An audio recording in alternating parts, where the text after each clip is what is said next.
Bonjour à toutes et à tous et j'espère que vous vous portez bien. C'est Sadia Drouche de Reconnecte-toi et je voulais vous faire un partage, un témoignage sur la reconversion professionnelle car c'est possible. Alors nous avons devant nous Fatia Drouche qui va vous parler de son parcours atypique. Bonjour Fatia, comment Salut, vas-tu? salut Sadia, ça va très bien.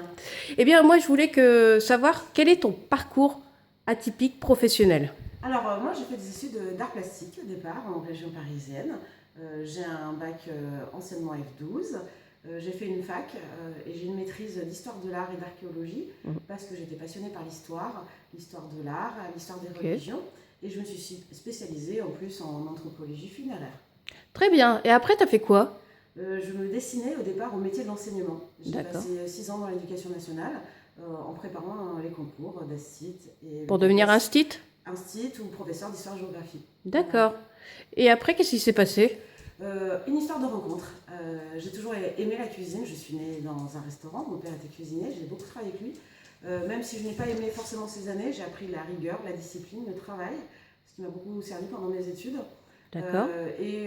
Voilà, au bout de 6 ans d'éducation nationale, j'ai commencé à faire des extras en restauration pour donner D'accord. des coups de main au départ à un copain qui avait une entreprise d'événementiel. Je travaillais essentiellement dans le spectacle, donc la Ok. restauration d'artistes, ce qu'on appelle le catering dans notre métier. Et un jour, j'ai tout plaqué. J'ai donné ma démission et je suis partie sur la route de France faire la popote, la cantine pour le spectacle. Super. Et après, une fois que tu as fait ton parcours de cuistot, entre guillemets, qu'est-ce qui s'est passé? J'ai appris pendant 2 ans et demi mon métier dans la rue, dans des conditions quelquefois très compliquées. Et j'ai décidé de m'installer à mon compte en tant que traiteur indépendant. Waouh. En 2008, avec Myriam Will, mon associée de toujours et amie, et nous avons monté l'association Le Temps des Cerises. Ok.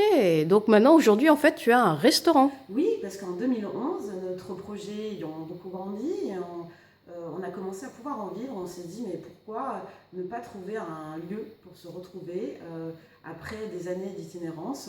Et nous avons monté d'abord la boutique traiteur Le Temps des Cerises en 2011, qui s'est agrandie, notamment en 2015 pour faire le restaurant qu'on a aujourd'hui à Lussac-les-Châteaux. Ok. Donc si je comprends bien, tu es passé de l'histoire de l'art et de l'archéologie à l'éducation nationale où tu as travaillé 6 ans Oui. et tu t'es reconverti dans quelque chose qui n'a rien à voir avec tout ce que tu faisais. Rien à voir, oui et non. Je dis toujours dans mes études, c'est peut-être pas ce qui fait de moi un bon cuisinier, mais ça fait de moi, j'espère, un bon chef d'entreprise. Donc tout bagage est utile. Et finalement, la création, la cuisine, l'art, je suis toujours dans cette créativité. Ce que je faisais avant, je le fais encore aujourd'hui différemment, mais c'est la même passion, c'est le même travail, c'est la même créativité. C'est ce qui fait qu'aujourd'hui, ma cuisine, elle est colorée, elle a des textures, elle a des goûts, elle a des saveurs, elle est inspirée d'ici et d'ailleurs, parce que je porte aussi ce double héritage franco-algérien dans ma Ouais. cuisine, la mixité culturelle, la mixité culinaire, cette cuisine du monde avec des saveurs d'ici et d'ailleurs. Et donc, du coup, tu as pris tes compétences passées par rapport à tes études et par rapport à l'éducation nationale et tu l'as transformé dans ta cuisine aujourd'hui, en fait. Bien sûr, tout se transforme, tout se crée, tout revient à un moment ou à un autre dans la boucle. Et tout ce que j'ai appris me sert encore aujourd'hui et je continue d'apprendre et je continue d'évoluer et de créer. Et je ne renie rien de tout ce que j'ai appris et de tous D'accord. les métiers que j'ai effectués, euh, tout ce que j'ai appris pendant toutes ces années. Ok, donc aujourd'hui, tu es une femme entrepreneur. Oui, Tu as bien sûr. créé ton restaurant, donc ton entreprise, Oui. qui est plutôt prolifique parce qu'il marche bien ton restaurant. Oui, j'ai la chance d'avoir du travail, d'avoir une clientèle qui adhère aussi au concept de coopérative, au circuit court, aux produits Mhm. locaux. Parce qu'au-delà de l'entreprise, on porte aussi un projet de société.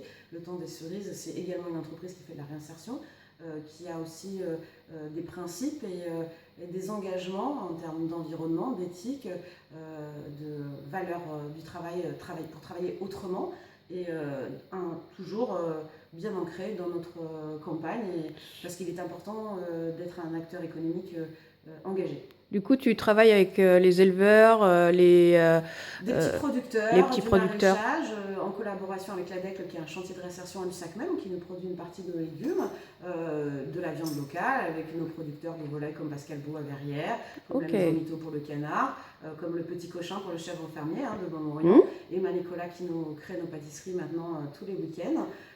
et les différents acteurs que nous pouvons avoir sur le secteur. Ok, et tu dirais quoi aux femmes, parce que tu es une femme, donc forcément on est ciblé là-dessus, qui veulent se reconvertir et qui hésitent en fait, parce qu'elles ont peur. Il faut se faire confiance. D'accord. Il faut se faire confiance quand on a un projet, quand on y croit. On ne peut pas ne pas y arriver. Il y a beaucoup plus de verrous. C'est plus difficile quand on est une femme parce que les banques déjà prêtent très difficilement aux entreprises, aux créateurs d'entreprises, et encore plus quand vous êtes une femme, parce qu'on part du principe que vous serez moins disponible pour vos familles, pour vos enfants, et ça reste un frein. Alors qu'on ne pose pas la question à un homme quand il veut s'installer à son compte. Donc il faut croire en soi, il faut bien s'entourer. Des bonnes personnes, c'est très important. Ouais. Moi j'ai ma compagne de toujours, Myriam, qui a été mon meilleur partenaire et qui l'est encore aujourd'hui. Avoir des soutiens familiaux, amicaux, et se construire un bon réseau. Et puis d'abord avoir confiance en soi. Super. C'est la clé de la réussite. Et du coup, ça fait combien de temps que tu as ton resto maintenant? Oh, le restaurant fêtera ses 10 ans au mois de mars. Waouh, voilà, c'est génial. Et du coup, qu'est-ce que tu dirais comme un mot de motivation pour les personnes qui n'ont pas cette faculté de sauter le pas parce qu'ils ont peur? C'est quoi vraiment le truc Est-ce que c'est suivre son intuition? Est-ce que c'est s'écouter? S'écouter. S'écouter d'abord. Notre travail, c'est aussi une source d'épanouissement. On y passe beaucoup de temps. Il faut vraiment vivre de ce qu'on fait. Ce n'est pas une question d'argent. C'est d'abord être connecté avec soi. Moi, je suis heureuse dans mon travail et ça marche bien aujourd'hui parce que je fais ce que j'aime, parce que je suis épanouie, parce que c'était c'est cette pensée créatrice qui me motive depuis le départ. Et c'est génial. Aujourd'hui, ça se retrouve, j'espère, dans ma cuisine. Voilà. Et qu'est-ce qu'on peut te souhaiter pour la suite? Oh, continuez comme ça. J'espère, nous on espère se développer notamment autour de la réinsertion et de la formation, parce que finalement la formation je l'ai toujours, je forme aujourd'hui des apprentis, des jeunes issus de foyers, des jeunes en difficulté, des jeunes à particularité, jeunes ou moins jeunes d'ailleurs, parce qu'on va avoir des profils très différents, notamment dans notre collaboration avec l'Étincelle, qui est une scope également qui accueille des jeunes en difficulté par des accidents de la vie. Donc nous, on veut vraiment continuer cette formation. Donc finalement, on est toujours dans la transmission, l'éducation nationale, on y retourne quand même. Finalement, rien n'est jamais perdu, tout se transforme.